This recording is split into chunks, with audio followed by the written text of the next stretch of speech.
السلام علیکم ورحمت الله وبرکاتو. هیله د دوستانو چې روغ جوړ او خوشاله وي. د یو ځل بیا زه حکمت سینام ستاسو په درانه چوپړ کې له یوې نوې ویډیو سره حاضر شوم. په دې ویډیو کې به تاسو ته دا وښیو چې څه ډول د یوټیوب یوې ویډیو ته تامنیل یا کاور انتخاب کړو په موبایل کې. نو له موږ سره دا ویډیو تر اخره پورې وګورئ.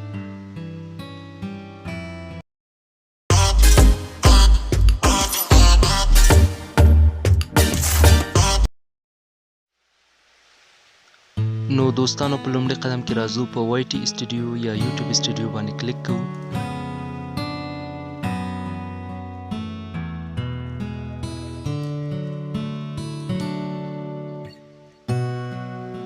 داسې یوه صفحه به موږ ته خلاصه شي.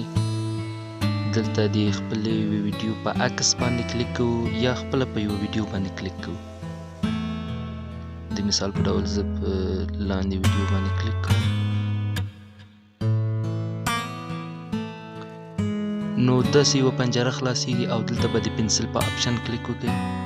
بیا به پنسل باندې کلیک وکړئ او له دې ځای څخه به چینج انتخاب کړئ. دلته کولی شئ چې هغه تامنیل چې تاسو خپلې یوې ویډیو ته لپاره ذخیره کړی وي په پکسل یا هره بله برنامه کې له دې ځای څخه تاسو ورته انتخابولی شئ په دې ډول چې اندازه به یې د یوټیوب د تامنیل په اندازه باندې.